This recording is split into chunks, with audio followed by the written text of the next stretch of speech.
أعوذ بالله من الشيطان الرجيم. بسم الله الرحمن الرحيم. وهو الذي أنشأ جنات معروشات وغير معروشات والنخل والزرع مختلفا أكله والزيتون والرمان متشابها وغير متشابه كلوا من ثمره إذا أثمر وآتوا حقه يوم حصاده ولا تسرفوا إنه لا يحب المسرفين. آمنت بالله صدق اللہ العظیم. بل انتہائی واجب الاحترام، قابل صد احترام بزرگ بھائی اور نوجوان ساتھیوں، آج کے درس قرآن میں قرآن مجید کتاب حکمت کی سورہ نمبر 6 سورۃ الانعام کی ایک آیہ مبارکہ، آیہ نمبر 141 یہ شامل ہے، اور اس آیہ مبارکہ سے اس سورہ یعنی سورۃ الانعام کے 17ویں رکوع کا آغاز ہو رہا ہے. چونکہ کچھ دن کا درس قرآن میں وقفہ رہا، اس لیے ضروری یہ ہے کہ آج کے درس میں شامل آیہ مبارکہ سے جو گزشتہ اور پیوستہ کچھ دروس گزرے ان کی کچھ ہائی لائٹس اور کچھ خلاصہ آپ کے سامنے رکھ دیا جائے تاکہ کنیکٹیویٹی جنریٹ ہو سکے. گزشتہ دروس میں شامل آیات مبارکہ میں مشرکین مکہ کے باطل عقائد کا تذکرہ ہوا کہ مشرکین اپنی مرضی سے کسی چیز کو حلال کرتے تھے، کسی چیز کو اپنے لیے حرام کرتے تھے. کسی پھل پھول پودے فصل کو، جانور کو، کسی کے گوشت کو، کسی کے دودھ کو اپنے لیے حلال کر لیا، کسی کو اپنے لیے حرام کر لیا. تفصیل کے ساتھ یہ باتیں گزر چکی ہیں. فرما دیا کہ بھئی حلال و حرام کی اتھارٹی صرف اللہ کے پاس ہے، کسی اور کی بات مانو گے تو یہ شرک ہو جائے گا. حلال اور حرام اونلی بلانگس ٹو اللہ سبحانہ و تعالی. جس کو تمہارے لیے حلال کہیں وہ حلال ہے، جس کو حرام کہیں وہ حرام ہے. تم کون ہوتے ہو اپنے لیے کسی چیز کو حلال اور حرام کرنے والے؟ نہیں کر سکتے. اسی مضمون کو آگے بڑھایا جا رہا ہے اور اللہ سبحانہ و تعالی کی ذات عالیہ کا تعارف، اللہ کی قدرت کاملہ کا تذکرہ کر کے کچھ مزید مسائل، فقہی مسائل اور کچھ لاز اور قوانین کا تذکرہ اس رکوع کے اندر موجود ہے، جو کہ آج کی آیہ مبارکہ سے جس کا آغاز ہو رہا ہے. اور ابتدا میں اللہ سبحانہ و تعالیٰ کی ذات کا تعارف نرالے انداز کے اندر ہے. وَهُوَ الَّذِي أَنشَأَ جَنَّاتٍ مَعْرُوشَاتٍ وَغَيْرَ مَعْرُوشَاتٍ. فرمایا وہ ذات ہے جس نے پیدا کیے تمہارے لیے باغات، معروشات وغیرہ معروشات. ان میں سے کچھ درخت ایسے ہیں کہ جن کے پھل پھول اوپر کو چڑھے ہوئے ہیں، اوپر کو شاخیں جاتی ہیں، بیلیں جاتی ہیں، ان کے ساتھ جا کر کے تمہارے لیے پھل پھول لگتے ہیں. وغیرہ معروشات کچھ ایسے ہیں جو نیچے لیٹے رہتے ہیں اور ان کی بیلیں زمین کے اوپر ہوتی ہیں، انہی کے ساتھ تمہارے لیے پھل پھول لگتے ہیں. معروشات وغیرہ معروشات. فرما دیا کہ جب قدرت اللہ کی ہے، حکمت اللہ کی ہے، طاقت اللہ کی ہے، جلال اور ہیبت اللہ کا ہے، اور کائنات کے اوپر قبضہ اللہ کا ہے، زمین اس کی ہے، آسمان اس کا ہے، سورج چاند ستارے اس کے ہیں، ان کی نور اور روشنی اور مٹھاس اس کی ہے. کائنات کی ہر چیز جب اللہ کی ہے اور پیدا اس نے تمہیں کیا ہے، تم تو زمین کے اندر بیج لگاتے ہو بس، اس کے علاوہ تمہارا کام کیا ہے؟ پانی دیتے ہو، اور اس میں سے تناور درخت لگانے والا، نکالنے والا، اس کے ساتھ پھل پھول لگانے والا، شاخیں بنانے والا کون ہے؟ تمہارا کام تو صرف پانی لگانا ہے. مالی دا کم پانی لانا، بھر بھر مشکاں لاوے. مالک دا کم پھل پھول لانا، لاوے یا نہ لاوے. تو حقیقی ذات تو اللہ کی ہے جس نے تمہارے لیے ان چیزوں کو مسخر کیا ہے، جس سے تم فائدہ اٹھاتے ہو. یہ جانوروں کے اندر وہ سارے مفادات، وہ سارے فائدے کہ جو تمہاری صحت کے لیے ضروری ہیں، جن سے تم فائدہ اٹھاتے ہو، یہ سارے جب اللہ کے، جب دھرتی اللہ کی ہے تو اس کے اوپر قوانین بھی اللہ کے ہوں گے. مخلوق اللہ کی ہے، طاقت اللہ کی ہے، تو ان کے اوپر جو قوانین نافذ ہوں گے وہ بھی اللہ کے ہوں گے، تمہارے نہیں ہوں گے. تم تو خود اس کے حکم کے محتاج ہو. تمہاری محبتوں کا مرکز تو اللہ کی ذات ہونی چاہیے. تم غیر اللہ کے لیے ان چیزوں کو کیسے وقف کر سکتے ہو؟ تم کون ہوتے؟ اللہ کی ذات اس کی مالک ہے، تو تمہاری بھی توجہات کا مرکز اللہ کی ذات ہونی چاہیے. ان جانوروں سے فائدہ بھی تم نے اللہ کے حکموں کے مطابق کرنے. اور جس سب سے بڑھ کر جس سے ہے محبت تو ہے میری توحید پرستی کی حقیقت تو ہے، میرا خالق، میرا مالک، میرا محبوب ہے تو، میرا ایمان، میرا دین، میری شریعت تو ہے، میں کسی اور کو مشکل میں پکاروں کیوں کر جب رگ جاں سے بھی نزدیک ودیعت تو ہے، تو ہی اول، تو ہی آخر، تو ہی ظاہر، تو ہی باطن، میں فانی بے بقا ہوں، ذات باقی لا فنا تو ہے، میں بے حیرت ہوں کس طرح تیرا انکار کرتے ہیں، جدھر دیکھوں جہاں دیکھوں وہیں جلوہ نما تو ہے، اور میں ذات وہ ہے، وہو الذی انشأ جنات معروشات، باغات پیدا اس نے تمہارے لیے کی، جنات معروشات وغیرہ، مختلف طرح کے باغات، والنخل کھجور، والزرع کھیتیاں، مختلفاً الوان، مختلفاً اکلو، جن کے ذائقے مختلف ہیں، اور دوسری جگہ پر فرمائے مختلفاً الوان، اور ان کے رنگ مختلف ہیں۔ سورہ فاطر کی اندر اللہ رب العزت نے آیت نمبر 33 کے اندر یہ فرمایا، الم تر ان اللہ انزل من السماء ماء فاخرجنا به ثمرات مختلفا الوان، مختلف رنگ، جتنے پھل پھول پودے ہیں کسی کا رنگ مختلف ہے، کسی کی شکل ایک جیسی ہے لیکن ذائقہ مختلف ہے، کسی کا ذائقہ ایک جیسا ہے لیکن رنگ مختلف ہے، کسی کا رنگ ایک جیسے ہیں لیکن اس کی بو مختلف ہے، رنگ مختلف، بو مختلف، ذائقے مختلف۔ فرمایا یہ سب کرنے والی ذات کون سی؟ اللہ سبحانہ و تعالیٰ کی ہے۔ قرآن مجید کتاب حکمت کے اہم ترین جو تھیمز ہیں، جو ٹاپکس ہیں، ان میں سے ایک موضوع ہے باقاعدہ طور پر کہ اللہ جل شانہ نے زمین کو کس طرح سے آباد فرمایا ہے۔ اس سے جو تم فائدہ اٹھاتے ہو تو تم ان فائدے کو صرف اور صرف اللہ سبحانہ و تعالیٰ کے حکموں کے مطابق تم ان کو استعمال کر سکتے ہو، اس کے علاوہ تم نہیں کر سکتے۔ اسی سورہ فاطر میں اللہ جل شانہ یہ فرماتے ہیں نمبر 9 کے اندر، واللہ الذی ارسل الریاح فتصیر سحابا فسقناہ الی بلد میت، فرمایا اللہ کی ذات وہ ذات ہے جو ہواؤں کو چلاتی ہے، ہواؤں کا رخ موڑتی ہے، اس زمین کی طرف لے کر کے جاتی، ہوائیں اپنے ساتھ بادلوں کو کھینچتی ہیں، ایک ایک بادل کا جو ٹکڑا ہوتا ہے اس کے اندر ٹنوں ٹن واٹر ہوتے ہیں، آسان نہیں ہے، ہم سے تو ایک گیلن نہ اٹھایا جائے، تو اللہ کی ذات اتنی بڑی ذات ہے، ساری طاقتیں اس کی ہیں، تو وہ ان اتنے بڑے بڑے بادلوں کو وہ ٹریول کرواتے ہیں، اس کو ڈریگ کرتے ہیں، اور جہاں پر اللہ جل شانہ کی مشیت ہوتی ہے وہیں پر جا کر کے وہ بادل کا ٹکڑا جو ہے وہ برستا ہے۔ ہم دیکھتے ہیں اپنی ڈیلی لائف کے اندر کئی دفعہ پریڈکشن ہوتی ہیں، ویدر پریڈکشن ہوتی ہیں کہ جی یہاں پر اتنی ملی میٹر رین ایکسپیکٹڈ ہے، پارٹیسپیشن، لیکن نہیں ہوتی وہاں پر، اور کئی دفعہ کسی جگہ پر ایکسپیکٹڈ نہیں ہوتا لیکن وہاں پر ہیوی رینز ہو جاتی۔ تو فرمائیے اللہ کی ذات ہے، اس کی مشیت ہے، جب جہاں چاہے۔ سورہ لقمان میں رب العزت نے فیصلہ فرما دی، مغیبات خمسہ، فرمائے کہ 5 چیزوں کا علم اللہ سبحانہ و تعالیٰ کی ذات کے علاوہ کسی کو نہیں ہے۔ ان اللہ عنده علم الساعہ، اللہ کے پاس قیامت کا علم ہے، وینزل الغیث، بارش وہ برساتا ہے، ویعلم ما فی الارحام، ماں کے پیٹ میں کیا ہے، اس کے رحم میں کیا ہے، صرف اللہ کی ذات جانتی ہے، وما تدری نفس ماذا تکسب غدا، اور فرمایا کہ کوئی نہیں جانتا کہ کل کو وہ کیا کمائے۔ ہم ہر رات کو پلانز کر کے سوتے ہیں کہ فلاں کام کریں گے، فلاں جگہ پہ جائیں گے، یہ ٹریولنگ کریں گے، یہ کریں گے، وہ کریں گے، اتنی لمبی فہرست ہوتی ہے کاموں کی، لیکن next day you can do nothing, کچھ بھی نہیں کر پاتے تم۔ فرمایا کہ صرف اللہ کے پلانز ہیں، ایک ہوتی ہے انسان کی تدبیر، ایک اللہ کی تقدیر، تدبیر کبھی بھی تقدیر کے موافق نہیں ہوتی۔ فرمایا کل انسان کیا کمائے گا کسی کو کچھ پتہ نہیں، ہر چیز اپنے ہونے میں اللہ کی محتاج ہے۔ فرمایا یہ پھل پھول، یہ درخت، یہ پودے، یہ جانور جن کو تم غیر اللہ کے ناموں پہ کرتے ہو، یہ سارے تو اپنے وجود کے لیے اللہ کے محتاج ہیں۔ فرمایا کیسے تم شرک کر سکتے ہو، کسی اور کے لیے اپنی ایفیلیشن کو تم لگا کیسے سکتے ہو، نہیں کر سکتے تم۔ وَالزَّرْعَ مُخْتَلِفًا أُكُلُهُ، فرمایا کہ اس کا کھانا، اس کا ذائقہ مختلف ہے، ایسے پھل پھول اللہ رب العزت نے تمہارے لیے جو ہے وہ پیدا کر رکھی، اس میں تمہارا کوئی کمال نہیں۔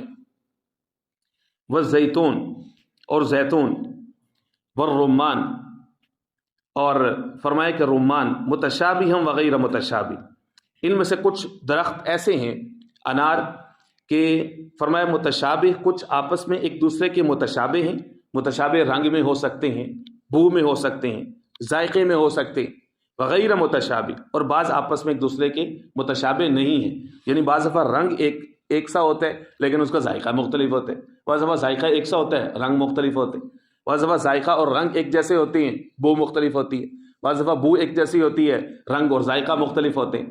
فرمایا یہ اللہ کی ذات کے رنگ ہیں، یہ ساری کی ساری، یہ کائنات میں اسی کے رنگ ہیں، ہر طرف اللہ رب العزت کی ذات کا اجالا موجود ہے، رب العزت کی ذات کی ریفلیکشن موجود ہے، جہاں بھی ہے قدرت کی ہر سو نمونے، مگر تجھ کو اندھا کیا رنگ و بو نے۔ کائنات میں ہر طرف اللہ رب العزت کی نشانیاں موجود ہیں۔ سورہ فصلت پارہ نمبر 25 کے آخر میں اللہ رب العزت نے فرمایا سنريهم آیاتنا فی الآفاق وفی انفسهم حتی یتبین لهم انہ الحق۔ فرمایا کہ اللہ کی ذات کی نشانیاں موجود ہیں، تم دیکھو تو صحیح۔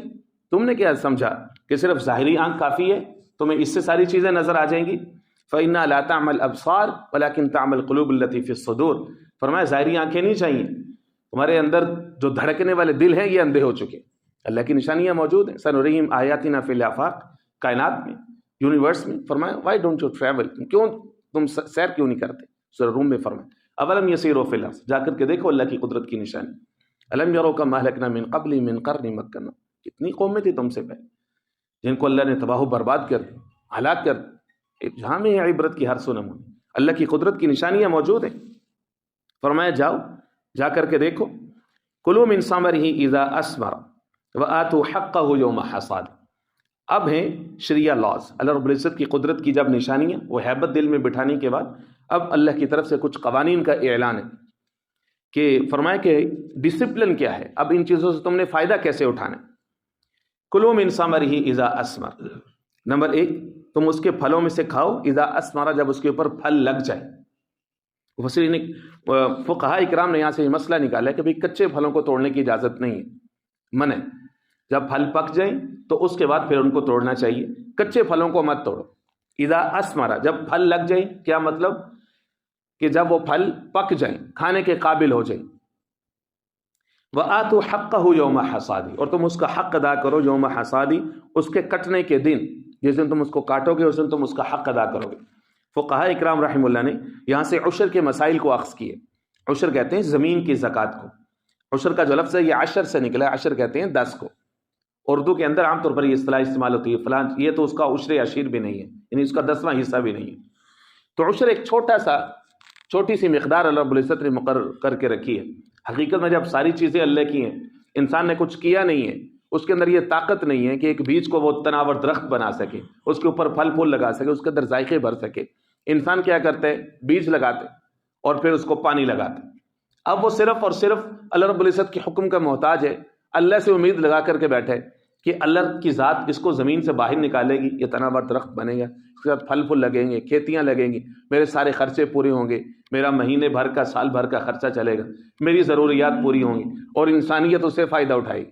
اب اس کی ساری توجہات اب اللہ کی طرف، اب وہ بے بس ہے، اس کے آگے وہ کچھ نہیں کر سکتی۔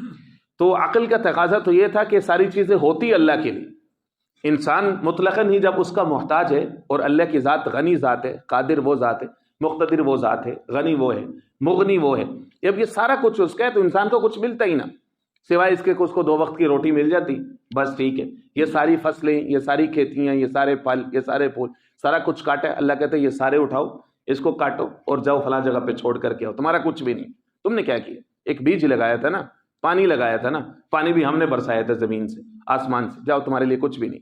لیکن رب العزت نے ایسا نہیں کیا، چونکہ وہ رحیم ذات ہے، وہ رحمان ذات ہے، وہ رازق اور رزاق ذات ہے۔ اس نے کیا کہا کہ چلو ٹھیک ہے، تم نے جتنا بھی اس میں سے کاٹ لیا نا، صرف اس کا عشر، یہ 10واں حصہ، یعنی سے فار ایگزامپل اگر 100 kg اگر تم نے اس میں سے ہارویسٹ کی ہے، کلٹیویٹ کی ہے، تو اس کا 10واں یعنی 10 کلو تم جو ہے وہ اللہ کے راستے میں خرچ کر دو، اس کو کہیں گے عشر۔ اس کے اندر فقہاء اکرام رحمہ اللہ نے مزید کئی سارے مسائل اسی آیت سے اخذ کیے کہ عشر جو ہے اس کی 2 صورتیں ہوتی ہیں، اس کی ڈیپینڈنس ہوتی ہے زمین کے اوپر کہ زمین کون سی ہے جو آپ کلٹیویٹ کر رہے ہیں۔ ظاہر ہے کہ جو نان کلٹیویٹڈ ہے، جو سرے سے بیرن ہے یا بنجر ہے، اس کے اوپر تو وہ ہے ہی نہیں زمین کا عشر، زکوٰۃ تو اس کے اوپر ہے ہی نہیں۔ عشر اس کے اوپر آئے گا جو بنجر نہیں ہے، جس کو آپ بیج بوتے ہیں، کاٹتے ہیں، اس میں سے اس کی 2 صورتیں۔ اگر تو اس کی جو اریگیشن ہے، یعنی جو اس کے اوپر پانی کی جو کاسٹ وغیرہ ہے، اگر وہ مالک کو پڑتی ہے، مطلب جیسے نہری پانی ہوتا ہے، کینال سسٹم ہے، پانی کا ہے، ٹیکس ہے، یا ٹیوب ویل کا نظام ہے، آبپاشی کا نظام ہے، اور اسی طرح سے انرجی کی کاسٹ پڑتی ہے، تو اگر مالک کے اوپر یہ سارے ایکسپینڈیچرز پڑ رہے ہیں تو اب اس صورت میں رب العزت نے اپنا حق مزید کم کر دیا، اب اس سے ہاف عشر لیا جائے گا، نصف۔ اب 20th پارٹ یعنی 100 kg ہے تو اس کا 20th بنتا ہے 5 kg یعنی 5 کلو۔ اب اس صورت میں 5 کلو جو ہے وہ اس سے لیا جائے گا بطور زکوٰۃ کے، زمین کی زکوٰۃ کی۔ اگر اس کو یہ سارا کچھ کاسٹ نہیں بیئر کرنی پڑ رہی، اس کے اوپر یہ مشقتیں نہیں ہیں، بلکہ جو ہے وہ بارانی زمین ہے، یعنی آسمان سے بارش ہوتی ہے، وہ کھیتی ہوتی ہے، اب جو ہے وہ اس کے اوپر وہ مشقت نہیں آئی پانی والی، اب اس سے فل عشر لیا جائے گا۔ فرمایا کہ یاد رکھو وَآتُوا حَقَّهُ يَوْمَ حَصَادِ، جس دن کاٹو اسی دن جو ہے وہ تم نے عشر ادا کرنا ہے۔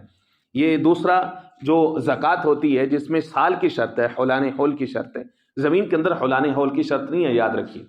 زمین کے اندر جب بھی آپ فصل کاٹیں، کچھ فصلیں ہوتی ہیں جو کوارٹرلی ہوتی ہیں، کچھ بائی اینول ہوتی ہیں، سال میں 2 بار ہوتی ہیں، کچھ 3 مہینے میں تیار ہو جاتی ہیں، کچھ 4 مہینے میں تیار ہو جاتی ہیں، کچھ جو ہیں وہ 2 سال میں تیار ہوتی ہیں، کھجور 3 سال میں، 5 سال میں، 8 سال میں، 10 سال میں۔ اسی طرح سے جو مینگو ہوتا ہے یا مختلف جو اسی طرح سے پھلوں پھولوں کی قسمیں ہوتی ہیں، تو جب بھی اس کو کاٹیں گے تو اس کا عشر تبھی لازم آئے گا۔ اس میں جو ہے وہ حولان حول کی شرط نہیں ہے۔ پھر اس میں رب العزت نے یہ جو فرما دی ہے یوم حصاد، کٹنے کے دن، اس کا مطلب یہ ہے، فقہاء کرام نے یہاں سے یہ مسئلہ اخذ کیا ہے کہ اس کا مطلب یہ ہے کہ اس میں سے جتنے اخراجات ہوں گے وہ سارے بعد میں اس میں سے نکالے جائیں گے۔ ایسا نہیں کوئی بندہ کہے نہیں جی اس کا ٹوٹل جو کلٹیویشن ہے اس کی ٹوٹل کاسٹ یہ بن رہی ہے تو 40,000 میں نے پانی کا، فلاں کا، کھاد کا اور فلانی چیز کا میں نے دینا ہے تو وہ بھی میں پہلے نکال لوں، عشر بعد میں دوں گا۔ نہیں، عشر سب سے پہلے دینا، سب سے پہلے اللہ کا حق ہے، بعد میں آپ اس میں سے وہ جو زکوٰۃ کے مسائل کے اندر یہ آتا ہے نا کہ پہلے قرض مائنس کریں گے، پھر باقی نصاب ہوگا تو پھر زکوٰۃ ادا کریں گے۔ یہاں پر ایسا نہیں ہے، بلکہ جس دن کاٹیں گے سب سے پہلے اللہ کا جو حق ہے وہ ادا کریں گے۔ اور ظاہر ہے کہ اس کے جو مصارف ہیں، یعنی دینا کس کو ہے یہ عشر، اس کے مصارف کا تذکرہ سورۃ توبہ کے نمبر 60 کے اندر موجود ہے، پارہ نمبر 10 کے اندر، جس میں 8 مصارف ہیں۔ انما صدقات للفقراء والمساکین والعاملین علیہا والمؤلفۃ قلوبہم وفی الرقاب والغارمین وفی سبیل اللہ وابن السبیل۔ وہ 8 مصارف ہیں، تفصیل کے ساتھ ان کے اوپر بات جو ہے وہ مختلف مواقع پر ہو چکی ہے۔ فرمایا کہ زکوٰۃ کے مستحق وہ ہیں، تو ان میں سے 8 میں سے کسی بھی مصرف کو جو بھی آپ کے قریب پڑتا ہے، جس طرف آپ کی ایکسیس زیادہ ایزی ہے تو اس کو جو ہے وہ آپ دے سکتے ہیں۔ ولا تسرفوا، فرمایا کہ جاتے جاتے یہ یاد رکھو، ولا تسرفوا، اسراف مت کرو، حد سے مت بڑھو۔ اسراف اور تبذیر یہ 2 اصطلاحات ہیں قرآن مجید کی، دونوں کا مطلب بھی فضول خرچی ہوتا ہے۔ مثال کے طور پر سورۃ الاسراء، سورہ بنی اسرائیل پارہ نمبر 15 میں اللہ رب العزت نے فرمایا ولا تبذر تبذیرا، وہاں پہ 10 کمانڈمنٹس ہیں 3 رکوع کے اندر کہ فضول خرچی نہ کرو، تبذیر کی اصطلاح وہاں پہ استعمال فرمائی۔ ان المبذرین کانوا اخوان الشیاطین، جو فضول خرچی کرنے والے ہیں وہ شیطان کے بھائی ہیں۔ یہاں پر اسراف کی اصطلاح استعمال کی ہے، قرآن مجید میں اور بھی کئی سارے مقامات پر اسراف کی اصطلاح موجود ہے۔ تو اسراف اور تبذیر میں جو اہل لغہ ہیں انہوں نے فرق لکھے۔ تبذیر کہتے ہیں کہ ایسے مصرف میں خرچ کرنا جو سرے سے وہ مصرف ہی جائز نہ ہو، یعنی حرام کام ہے وہ سرے سے، وہاں پر خرچ کرنا جائز ہی نہیں۔ اسراف کہتے ہیں کہ وہ مصرف تو جائز ہے لیکن آپ نے اس کی ضرورت سے زیادہ وہاں پہ خرچ کر دی۔ اگر آپ کی شادی نکاح کا خرچ 1-2 لاکھ میں چل سکتا تھا، 1.5-2 لاکھ میں، لیکن آپ نے 10-15 لاکھ لگا دیے کہ خاندان کو، لوگوں کو آپ نے متاثر کرنا ہے، محلے والوں پہ روب جھاڑنے کہ جناب ہمارے پاس بہت سرمایہ مالدار ہے، میرا جو بیٹا ہے لندن میں رہتا ہے، بیلجیم میں رہتا ہے، اس کے اتنے پروٹوکولز ہیں جناب، میرا فلاں آفیسر ہے، تو لوگ کیا کہیں گے، برادری کیا کہے گی۔ تو آپ نے یہ اسراف کیا، مصرف جائز تھا لیکن آپ نے ضرورت سے زیادہ خرچ کیے۔ قرآن مجید میں یہ اسٹیریوٹیپیکل وے سے یہ موجود ہے کہ کلوا واشربوا ولا تسرفوا، کھاؤ پیو، یعنی جو جائز طریقے، کھاؤ پیو، ولا تسرفوا، اسراف نہیں کرو، حد سے نہیں بڑھو، حد سے تجاوز نہ کرو، انہ لا يحب المسرفون، بے شک اللہ مسرفین کو، حد سے بڑھنے والوں کو پسند نہیں کرتا۔ اللہ رب العزت سمعنا نصیب فرمائے۔ بسم اللہ اللہم صلی علی سید الخلق محمد وآلہ واصحابہ وبارک وسلم تسلیما کثیرا۔